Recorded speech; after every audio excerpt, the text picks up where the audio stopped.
இன்னைக்கு மத்தியானம் வரைக்கும் திருவாதிரை நட்சத்திரம் இருக்கு. ஆமாம், 19ஆம் தேதி. ஆமாம், செவ்வாய்க்கிழமை திருவாதிரை நட்சத்திரம். நம்ம ராமானுஜரோட நட்சத்திரம் இல்லையா? ராமானுஜரோட திருநட்சத்திரம்.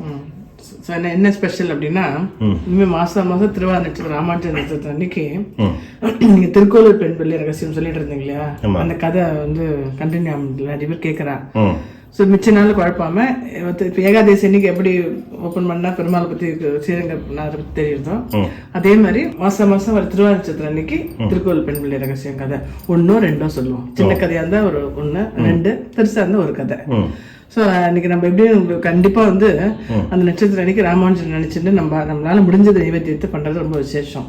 அதனால இன்னைக்கு வந்து என்ன எடுத்து வச்சிருக்கேன்னா, ஒரு அடுப்புலாம் எனக்கு தேவைப்படாது. தேங்காய், வாழைப்பழம், ஆப்பிள், தேன், ஏலக்காய் பொடி, கொஞ்சோண்டு பச்சை கற்பூரம் எல்லாம் ஒன்றா போட்டு வந்து ராமானுஜரை வச்சுட்டு நமக்கு தெரிஞ்ச 2 ஸ்லோகம் சொல்லிட்டு நம்ம எடுத்துக்கலாம். அது இன்னைக்கு வந்து எப்படின்னா, குரு பார்க்க கோடி நன்மைன்னு சொல்லுவாங்க இல்லையா, குருவோட கடாட்சம் வேணும். அதுக்கு வந்து ராமானுஜரன் வந்து அந்த மாச நட்சத்திரத்தை அன்னைக்கு நினைச்சிட்டு வெறும் பால் சக்கரை என்ன முடியுமோ ஆத்துல என்ன இருக்கோ அதை நைவேத்தியம் பண்ணி ராமானுஜர் ஒரு நிமிஷம் நினைச்சுட்டு நம்ம இந்த கதையை கேட்போம். ஸோ கேட்கும்போது நம்மளுக்கு ஒரு சந்தோஷம் இருக்கும். கண்டிப்பா. ஸோ இதுதான் இன்னைக்கு இந்த வீடியோ. ஓகே. தேங்காய்,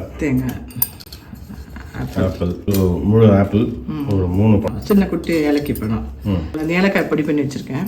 ஏலக்காய், இது கொஞ்சோண்டு பச்சை கற்பூரம், தேன். தேன் இல்லைன்னா நம்ம இது கூட கல்கண்டு கூட போட்டுக்கலாம். கல்கண்டு, நாட்டு சக்கரை என்னென்னா போட்டுக்கலாம். இதெல்லாம் ஒன்றும் பண்ணுறதுக்கு டைம் இல்லைன்னா கூட சும்மா ஆற்றுல காய்ச்சின பாலில் கொஞ்சம் குங்குமப்பூ, பச்சை கற்பூரம் ராமானுஜருக்கு பண்ணிவிட்டு நம்ம அன்றைக்கி ராமானுஜர் நினச்சிப்போம். ஸோ இது வந்து இதுவே நம்ம வந்து விரதத்துக்கோ இல்லை டெய்லி பிரேக்ஃபாஸ்ட்டுக்கோ இந்த மாதிரி பண்ணிக்கலாம். ஆமாம், அவ்வளோ சிம்பிளாக எடுத்து பாருங்கள். 2 மினிட்ஸில் எடுத்து ஸோ எனக்கு ராமானுஜர் நினச்சிப்போம், கதை கேட்போம். நம்ம திருவாதிரை அன்றைக்கி இனிமேல் திருவாதிரை நட்சத்திரம் அன்றைக்கி நம்ம திருக்கோவில் பெண் பிள்ளை சொல்ல போகிறோம் இல்லையா? ஆமாம். இப்போ இந்த இன்னைக்கு எத்தனாவது கதை? 18. வந்து 18வது வாக்கியம். அந்தரங்கம் சொன்னேனோ திரிஜடையை போலே அப்படிங்கிறது தான் 18வது வாக்கியம். இது வந்து நம்ம வாக்கியத்துக்கு போகிறதுக்கு முன்னால் இந்த திருக்கோளூரை பற்றி ஒரு சுருக்கமாக புதுசாக பார்க்குறவளுக்கு தெரியாது இல்லையா. திருக்கோளூர் அப்படிங்கிறது ஒரு திவ்ய தேசம். அந்த திவ்ய தேசத்தை பற்றி நம்மாழ்வார் என்ன சொல்கிறாருன்னா, இளமான் புகும் ஊர். அங்கே வந்து பெருமாள் வந்து வைத்தமாநிதி பெருமாள். அந்த பெருமாள் பார்க்கறதுக்கு வந்து கூட்டமாக அந்த ஊருக்கு போவாள். அதனால் இந்த திவ்ய தேசத்தை பார்க்கறதுக்காக ராமானுஜரும் சீடர்களும் திருக்கோளூருக்கு வரான். அவள் வர்ற சமயத்தில் ஒரு தயிர் விற்கிற பெண்மணி மூட்டை முடிச்செல்லாம் எடுத்துன்னு அந்த ஊரை விட்டு வெளியே போகிறான். அப்போ ராமானுஜர் நிறுத்தி, நாங்கள்லாம் இந்த பெருமாளை பார்க்கறதுக்காக இந்த திவ்ய தேசத்துக்கு வரத்துக்காக தர்சனத்துக்காக வரோம், நீ இந்த ஊரை விட்டு போறியே ஏன் அப்படின்னு கேட்குறாரு. அப்போ அந்த பொண்ணு 81 வாக்கியங்கள் சொல்கிறாங்க. நான் இப்பேற்பட்டவளா அப்பேற்பட்டவளா, இது மாதிரியா அது மாதிரியா, நான் சாதாரணமான பெண்மணி அப்படின்னு சொல்லி அந்த வாக்கியங்கள்லாம் வந்து நம்மளுடைய புராணங்கள்லேருந்தும் இதிகாசங்கள்லேருந்தும் உபனிஷத்துகள்லேருந்து ஆழ்வார்கள் சரித்திரங்கள்லேருந்து ஒன்றா சொல்கிறான். அப்பேற்பட்ட ஞானம் அந்த பெண்மணிக்கு. அந்த ஞானத்தை பார்த்து இந்த ராமானுஜர் வந்து அந்த பெண்மணியவே தன்னோட சீடர்களை ஒருத்தி ஆக்கிவிட்டார். ஆமாம், அப்பேற்பட்ட ஞானம் வெறும் தயிர் விற்கிற பெண்மணி. அந்த மாதிரியான திவ்ய தேசம் வந்து திருக்கோளூர். அந்த வாக்கியங்களில் 17 வாக்கியங்கள் பார்த்துட்டோம். நம்ம இன்னைக்கு 18வது வாக்கியம் வந்து அந்தரங்கம் சொன்னேனோ திரிஜடையை போலே. திரிஜடை அப்படிங்கிறது அசோகவனத்தில் சீத்தை வந்து தனியாக இருக்கும்போது அரக்கிகள்லாம் இம்சை பண்ணுறான். ராவணன் வந்து தினம் வந்து பிரச்சனை பண்ணுறான். அந்த சமயத்தில் சீத்தைக்கு ஒரு பெரிய உறுதுணையாக ஒரு நம்பிக்கை கொடுக்குற ஒரு மனுஷியாக இருந்தவ இந்த திரிஜடை. இந்த திரிஜடை வந்து பிற்காலத்தில் ஆஞ்சநேயர்கிட்ட சொல்லும்போது தன்னோட அன்னை அப்படின்னு ஒரு அறிமுகத்தை கொடுக்குறான் ஆஞ்சநேயர்கிட்ட சீத்தை வந்து அத்தைமார்கள்லாம் வந்து அத்தைன்னு தான் சொல்கிறாங்க.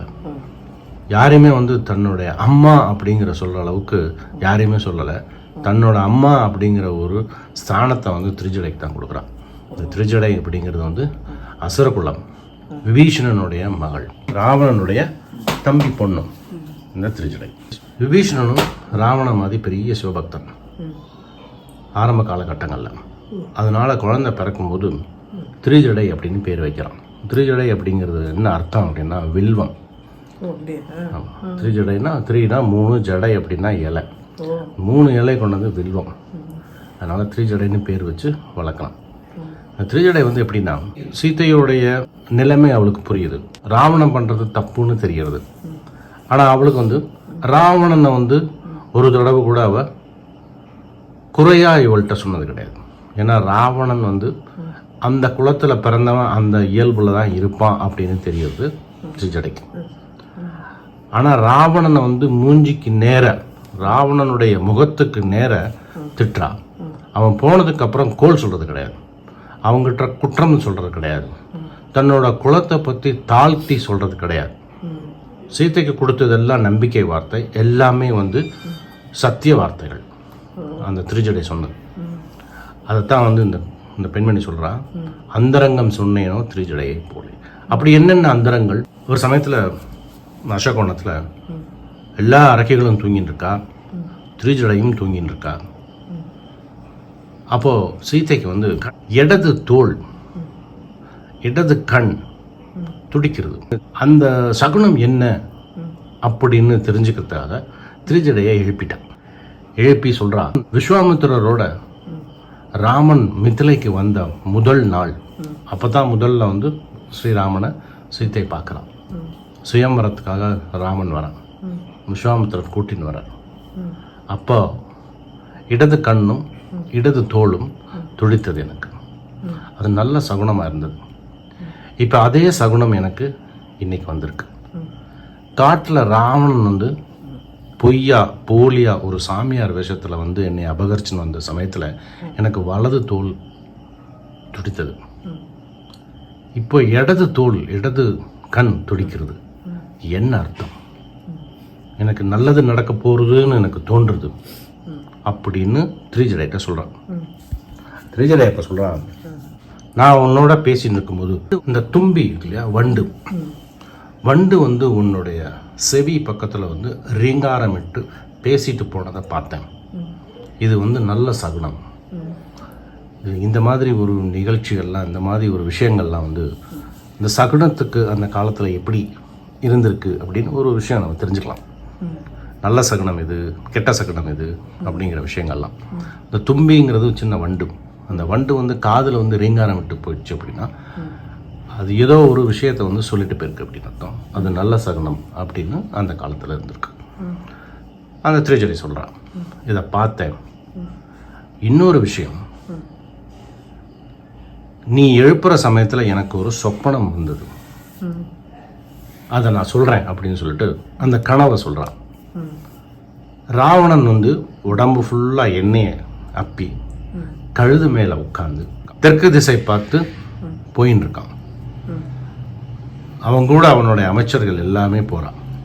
அந்த சமயத்தில் இலங்கையை நோக்கி 2 சிங்கங்கள் புலி மேலே உட்காந்து மதங்கொண்ட யானை மாதிரி 2 பேர் வரா. வெள்ளை வெளேன்னு ஆடை உடுத்தி, அதில் ஒருத்தன் வந்து இந்த யானை தந்தம் இருக்குல்ல, அந்த யானை தந்தத்தால் ஆன ரதத்தில் வரான். அப்போ ராவணன் அரண்மனையிலிருந்து ஒரு அழகான பெண் வெளியே போய் விபீஷணன் அரண்மனைக்கு போகிறத நான் பார்த்தேன். அந்த சமயத்தில் நீ என்னை எழுப்பிட்ட அப்படின்னு சொல்கிறான். அப்போது சீத்தை வந்து ஒரு குழந்தை மாதிரி, அம்மா கிட்ட ஒரு குழந்தை எப்படி பேசுவாளோ அந்த மாதிரி என்ன தெரியுமா வார்த்தை சொல்கிறா, சரி நான் இப்போ உன்னை தூங்குறதுக்கு அனுமதி கொடுக்குறேன், அதை கண்டினியூ பண்ணிட்டு எனக்கு கொஞ்ச நேரம் கழிச்சு யாருங்கிறத சொல்லு. அந்த திரிஜடைக்கே சிரிப்பு வந்துடுது. இது எப்படி நான் வந்து இதோட முடிஞ்சிருது இந்த சொப்பனம். இது வந்து நல்ல சகுனம் தான். அந்த 2 சிங்கங்கள் வந்து ராமனும் லக்ஷ்மணனும், அழகான பெண்ணு நீ, இது நடக்க போகிறது, ராவணன் தோக்க போகிறான் அப்படின்னு எனக்கு தோன்றுறது அப்படின்னு சத்தியம் மட்டுமே பேசுகிற இந்த திரிஜடையை பற்றி ரொம்ப ராமாயணத்தில் வந்து ரொம்ப விளக்கமாக பெரிய விஷயங்கள் திரிஜடை பற்றி இல்லைனாலும் இந்த பெண்மணி வந்து, இந்த திருக்கோளூர்லேருந்து வர பெண்மணி அந்த திருஜடையை பற்றி அழகா அந்தரங்கம் சொன்னேனோ அப்படின்னா முக்கியமான விஷயங்கள் சீதைக்கு கொடுத்த அந்த ஒரு நல்ல விஷயத்தை நான் பண்ணியிருக்கேனா அப்படின்னு கேட்பான். இந்த அந்தரங்கம் அப்படிங்கிறது இன்னொரு விஷயம் என்னன்னா, ராமனும் லக்ஷ்மணும் வானர சேனையோட வந்து படையெடுத்துட்டான். அந்த போர் சமயத்தில் இந்திரஜித் ராமனையும் லக்ஷ்மணனையும் பிரம்மாஸ்திரம் கொண்டு தாக்கிடுறான். இந்த பிரம்மாஸ்திரத்தில் ராமன், லக்ஷ்மண், வானர சேனை, ஆஞ்சநேயர் உள்பட எல்லாரும் மயக்கமுட்டு விழுந்துடுறான். இதை வந்து அரக்கியல் கூட்டத்துக்கு ராவன் சொல்லி புஷ்பக விமானத்தில் சீத்தையை கூட்டின்வான். இந்த ராமனும் லக்ஷ்மணனும் இருக்கிறத அவ 2 பேரும் இறந்துட்டா அப்படின்னு அவளுக்கு சொல்லுங்க. இனிமே ராமனை பற்றி நினச்சிட்டு இருக்க வேணாம், ராமன் போயிட்டான், அவ என்னுடைய பேச்சுக்கு கேட்டு கட்டுப்பட்டு இருக்கணும் அப்படின்னு சொல்லு அப்படின்னு அரக்கிகளை கூப்பிட்டு புஷ்ப விமானத்தில் கூட்டின்னு வரான். மற்ற அரக்கிகள்லாம் இப்படி சொல்கிறான், பார் ராமன் செத்துட்டான், லக்ஷ்மணன் போயிட்டான், ஆஞ்சநேயர், வானர சேனை எல்லாம் போயிட்டு இந்திரஜித்தோட பிரம்மாஸ்திரத்தில். இன்னும் ராமனை பற்றியை நினச்சிட்டு இருக்காம ராவணனை கல்யாணம் பண்ணிட்டு சந்தோஷமா இருக்கு அப்படின்னு இவாள்லாம் சொல்கிறான். இவளுக்கு எப்படி இருக்கும்? தூக்கி வாரி போட்டிருக்கும், ஒன்றுமே புரியல, ஓன்னு அழறான். அப்போ திருஜடை சொல்கிறான், ராமன் மறிச்சிட்டான் அப்படின்னா தேவர்கள்லாம் சும்மா இருக்க மாட்டான். தேவர்களுடைய அறிகுறி, அவளுடைய கலக்கம் ஏதாவது உனக்கு தெரியுதா? எல்லாம் எப்போ எப்போ எப்படி இருக்குமோ அதே மாதிரி லோகம் இருக்கு, அதுலேருந்து உனக்கு தெரிய வேண்டாமா? இன்னொன்று, ராமனுடைய முகத்தையும் லக்ஷ்மணனுடைய முகத்தையும் பாரு, அந்த சூரிய ஒளி, அந்த பிரகாசம் ஏதாவது ஒரு இம்மி அளவுக்காக குறைஞ்சிருக்கா? முகம் அப்படியே இருக்கு. இன்னொரு விஷயம், ஆஞ்சநேயருக்கு நீ என்ன சொன்ன? உனக்கு அழிவே கிடையாதுன்னு நீ வாழ்த்தினல்ல, அந்த ஆஞ்சநேயர் எப்படி மறிப்பார்? யோசிச்சு பாரு, அதெல்லாம் நடக்குமா அப்படின்னு சொல்லிட்டு இன்னொரு ரகசியத்தை சொல்கிறான். இந்த புஷ்பக விமானம் கைம்பெண்ண தாங்காது,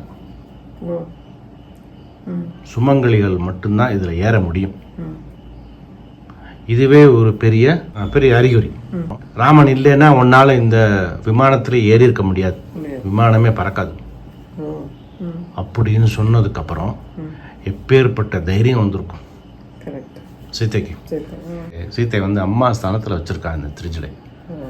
அசோகவனத்தில் இருக்கும்போதெல்லாம் தினந்தோறும் வருவான் ராவணன் வந்து, சீத்தையை வந்து என்னைய கல்யாணம் பண்ணிக்கோ, ராவண மறந்துடும், இப்படி சொல்லிகிட்டே இருப்பான் தினந்தோறும். இது எப்பேற்பட்ட மன உளைச்சல், இப்படி பண்ணிகிட்டே இருப்பான். அரக்கைகளை விட்டு அவளை பயமுறுத்திகிட்டே இருப்பான். அப்போ ஒரு திருஜடை ஒரு நம்பிக்கை கொடுக்குறான். இந்த ராவணனுக்கு ஒரு சாபம் இருக்கு, தன்னை பிடிக்காத பெண்ணை அவன் தொட்டுட்டான்னா அவன் தலை சதறிடும். இந்த விஷயம் வந்து வேற யாருக்கும் தெரியாது. அதை வந்து சொல்கிறான் சீதைக்கு. பட்டாபிஷேக அன்னைக்கு ஆஞ்சநேயர் கேட்குறார் சீத்தைட்ட, இந்த அசோகவனத்தில் இவ்வளவு அரக்கைகள் நடுவில் தினம் தினம் வந்து இந்த ராவணை வந்து இப்படி கொடுமைப்படுத்திட்டு இப்படி பேசிட்டு ஒரு மன உளைச்சலை கொடுத்தானே, இது எப்படி நீங்கள் சமாளிச்சல் அப்படின்னு ஆஞ்சநேயர் கேட்கும்போது அப்பா சொல்கிறா சீதை, எனக்கு ஒரு அம்மா அங்கே இருந்தா, அசோகவனத்தில் இருக்கும்போது எனக்கு கொடுத்த ஒரே ஒரு நம்பிக்கை, அவள் சொன்னது, பிடிக்காத பெண்ணை அவனால் தொடவே முடியாது, தொட்டான்னா அவன் தலை சதறிடும் அப்படிங்கிற சாபம் அவனுக்கு இருக்குங்கிறத அவனுக்கு தெரியும், திருஜடைக்கு தெரியும், எனக்கு தெரியும். இந்த வார்த்தை வந்து எனக்கு நம்பிக்கை கொடுத்தது. இந்த வார்த்தைனால தான் நான் அசோகவனத்தில் ராமனையே நினச்சிட்டு என்னால் இருக்க முடிஞ்சது அப்படின்னு.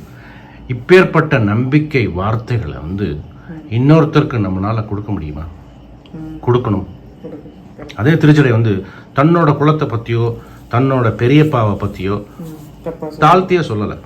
ஏன்னா அவன் குலம் அப்படி, ராவணனுடைய இயல்பு அப்படி, எவ்வளோ பெரிய ஒரு பக்குவம். அதனால தான் சீத்தை வந்து அந்த திருச்சடையை வந்து அம்மா ஸ்தானத்தில் வச்சு சொன்னான், எனக்கு ஒரு அம்மா இருக்கா அங்கே இலங்கையில் அப்படின்னு. இந்த மாதிரி விஷயங்கள் வந்து நம்ம சிந்தனைக்கு ஏற்ற மாதிரி ஒருத்தர் வந்து சத்திய வார்த்தை சொல்லும் போது நமக்கு எவ்வளோ ஒரு நம்பிக்கை வரும் வாழ்க்கையில்.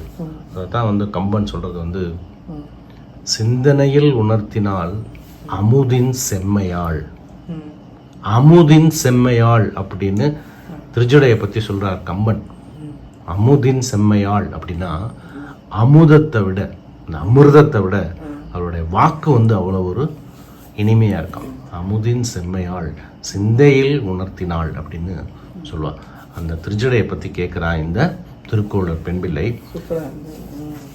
என்ன சொல்கிறா? அந்தரங்கம் சொன்னேனோ திருஜடையை போலே. நான் இந்த மாதிரி ஒன்றும் கைங்கரியம் பண்ண வேண்டாம், ஒரு வாய் வார்த்தையாவது யாருக்காவது நான் நம்பிக்கை கொடுத்துருக்கேனா? நான் இங்கே இருந்தா என்ன, பக்கத்தூரில் இருந்தா என்ன, எல்லாம் ஒன்று தான்ப்பா அப்படின்னு சொல்கிறான். அதான் வந்து 18வது வாக்கியம். அந்தரங்கம் சொன்னேனோ திருஜடையை போலே. ராமானுஜருக்கு பேர் ராமானுஜருக்கு பேர் அதான் நினைச்சாரா ராமானுஜர், நீயே எப்பேற்பட்டவளா இருந்தா இந்த ஊர்ல படிச்சவாளும் பண்டிதர்களும் எப்பேற்பட்ட பண்டிதர்களும் எப்பேற்பட்ட ஊர் இது அப்படின்னு நினைச்சாராம். அதான் ஓகே. திருவாதிரை மாசம் ஒரு நாள் தான் வருது, டெய்லி எந்த பரவாயில்ல. டெய்லி திருவாதிரை வரணுமா? கதை டெய்லி கேட்கலாம் இல்லை கதையா? ஆமாம். தேங்க்யூ.